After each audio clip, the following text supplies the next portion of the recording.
नमस्कार साथियों, फंडा बॉक्स यूट्यूब चैनल पर आपका बहुत बहुत स्वागत है। मैं हूं विकास विद्रोही और आज का हमारा टॉपिक है लॉन्चिंग व्हीकल्स। देखिए, सैटेलाइट्स भेजे जाते हैं, आप एक रॉकेट नुमा संरचना को देख पाते हैं। हम कैसे भेजते हैं या ये गाड़ियां कहाँ बनाई जाती हैं और भारत के पास इनमें से कौन कौन सी गाड़ियाँ हैं। हम इन्हें गाड़ी का नाम, या मैं इस वजह से व्हीकल्स बोल रहा हूँ, गाड़ी इस वजह से बोल रहा हूँ कि हम इनमें सैटेलाइट्स को बिठाते हैं और बिठाने के बाद अंतरिक्ष में भेज पाते हैं। चलिए आज के सेगमेंट को स्टार्ट करते हैं। पहली बात तो लॉन्चिंग व्हीकल्स या इंडियन स्पेस लॉन्चिंग व्हीकल्स होते क्या हैं या इनकी शुरुआत कब से की गई थी। देखिए, सबसे पहले बात आती है कि इन्हें बनाता कौन है। तो इसके लिए इसरो ने एक बॉडी का गठन किया है जिसका नाम है विक्रम साराभाई स्पेस सेंटर, और इसे तिरुवनंतपुरम में बनाया गया है। यह जो संस्था है यही व्हीकल्स बनाकर देती है। अब पहले हमारे पास अंतरिक्ष में भेजने के लिए उपग्रह होने चाहिए और उपग्रहों को भेजने के लिए गाड़ी चाहिए। तो इसकी शुरुआत जो थी प्रक्षेपण वाहन विकास कार्यक्रम 1970 के दशक में शुरुआत किया गया था। और पहला जो प्रायोगिक उपग्रह जो था, जो प्रक्षेपण यान, उसे SLV सैटेलाइट लॉन्चिंग व्हीकल बनाया गया। यह जो व्हीकल था ये 1980 के में बनाया गया था और इसके द्वारा हमने क्या किया, रोहिणी नामक उपग्रह को भेजा। अब हम देख पा रहे थे कि कोई ना कोई ऐसी गाड़ी है जो उपग्रह को ले जाती है। यह जो था, यह प्रायोगिक तौर पर हमने क्या किया था, इस कार्यक्रम को शुरुआत किया था। इस व्हीकल में सबसे बड़ा ड्रॉबैक ये था कि इसमें हम कंट्रोल करने की फैसिलिटी डेवलप नहीं कर पाए थे। इसी के बाद हमने इसी का एक एडवांस वर्जन कहा जा सकता है या दूसरा व्हीकल कहा जा सकता है, वह बनाया और उसका नाम दिया गया ऑग्यूमेंटेड सैटेलाइट लॉन्चिंग व्हीकल। इसे सक्सेसफुल 1992 में बना लिया गया। अब ये दोनों के दोनों जो प्रोग्राम थे ये केवल हम टेस्टिंग के आधार पर या सीखने के आधार पर कहा जा सकता है कि हम सीख पा रहे थे। जब सीख पा रहे थे तो अब शुरुआत होती है कॉमर्शियल व्हीकल्स की, कि हम उन्हें अंतरिक्ष में भी भेज पाएँ। यहाँ पर आप जो देख पा रहे हैं, यहाँ बगल में क्या है, बूस्टर्स लगे होते हैं जो क्या है, उसे स्पीड दे पाते हैं। और सबसे ऊपरी हिस्सा जो है इसमें क्या भरा जाता है, इसमें सैटेलाइट को रखकर, और नीचे जो स्टेज होते हैं ये फ्यूल के स्टेज होते हैं।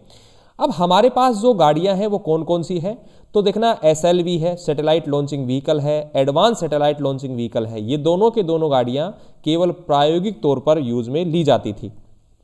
उसके बाद PSLV, GSLV, और GSLV का वर्तमान में जो सबसे बेहतरीन मॉडल है वो है GSLV MK3। अब हमने उसके बाद बनाया PSLV, और ये PSLV जो है वो पोलर सैटेलाइट लॉन्चिंग व्हीकल है। यह 1750 किलोग्राम वजन तक के उपग्रह को लियो कक्षा में ले जा सकता था। यह पोलर सैटेलाइट लॉन्चिंग व्हीकल इतना बेहतरीन विमान है कि इसी गाड़ी के द्वारा हम जब भी किसी उपग्रह को भेजते हैं तो यह सफलतापूर्वक उसे लेकर जाता है।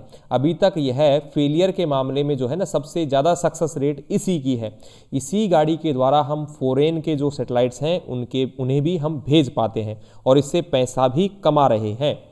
अब इसके बाद जो है, पोलर के बाद हमें कक्षा भेजना था, और वह कक्षा जो थी वो जियो कक्षा। इसमें संचार के उपग्रहों को भेजना होता था, और जो संचार के उपग्रह हैं उनकी ऊंचाई अगर बात की जाए तो 36,000 किलोमीटर तक की ऊंचाई है। उसके लिए हमने जो बनाया है वो GSLV बनाया है, और यह GSLV 4000 किलोग्राम के वजन को जियो कक्षा में ले जा सकता है। व्हीकल्स जो हैं ये फर्स्ट लॉन्चर्स या फर्स्ट जनरेशन लॉन्चर्स हो सकते हैं, जैसे साउंडिंग रॉकेट्स हैं, ऑपरेशनल साउंडिंग रॉकेट्स हैं। इसमें ऑग्यूमेंटेड सैटेलाइट लॉन्चिंग व्हीकल और सैटेलाइट लॉन्चिंग व्हीकल है। लेकिन ऑपरेशनल तौर पर जो लॉन्चर्स होते हैं वो PSLV और GSLV है, जिनका उपयोग वर्तमान में लिया जा रहा है। फर्स्ट जनरेशन के जो लॉन्चर्स हैं, ये मैंने कहा कि भाई साउंडिंग और ऑपरेशनल दोनों प्रकार के हो सकते हैं। इनका उपयोग हम मिसाइल तकनीक में भी ले पा रहे हैं। उसके बाद आता है कि ऑपरेशनल साउंडिंग रॉकेट्स में कौन कौन से हैं, तो ऑपरेशन के रूप में है SLV और ASLV। वर्तमान में हम केवल PSLV और GSLV का ही उपयोग लेते हैं, ये केवल प्रयोग के तौर पर देखा गया था। अब देखना, PSLV और GSLV में अगर दोनों की बात की जाए तो PSLV जो है वो कम दूरी तक क्या ले जा सकता है, ज़्यादा वजन को ले जा सकता है। मतलब कितना, 1750 किलोग्राम जो है वो कहाँ तक, लियो कक्षा तक ले जा सकता है। जबकि जियो कक्षा तक पहुँचना है तो हमें क्या चाहिए, GSLV गाड़ी चाहिए।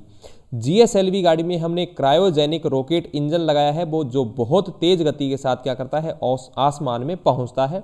जबकि PSLV में 4 चरणों का ईंधन होता है और GSLV में 3 चरणों का ईंधन भरा जाता है। जो क्रायोजेनिक इंजन लगा है उसमें हाइड्रोजन व ऑक्सीजन भरकर दी जाती है। कंक्लूजन ये निकलता है कि वर्तमान समय में हम जो है इन्हीं के उपयोग से क्या कर रहे हैं, मिसाइल तकनीक का भी विकास कर रहे हैं। और साथ ही हमारे पास 2 गाड़ियां हैं जिसमें से पोलर सैटेलाइट लॉन्चिंग व्हीकल और जियो स्टेशनरी या जियो सिंक्रोनस सैटेलाइट लॉन्चिंग व्हीकल है, जो कि सबसे बेहतरीन गाड़ियां हैं। PSLV तो इतनी बेहतरीन गाड़ी है कि इसके द्वारा अमेरिका, रशिया, चाइना के हम भी क्या करते हैं, सैटेलाइट्स को भी या अन्य देशों के सैटेलाइट्स को भी भेजते हैं। थैंक यू दोस्तों, यह था आज का सेगमेंट जो लॉन्चिंग व्हीकल्स को लेकर था। धन्यवाद।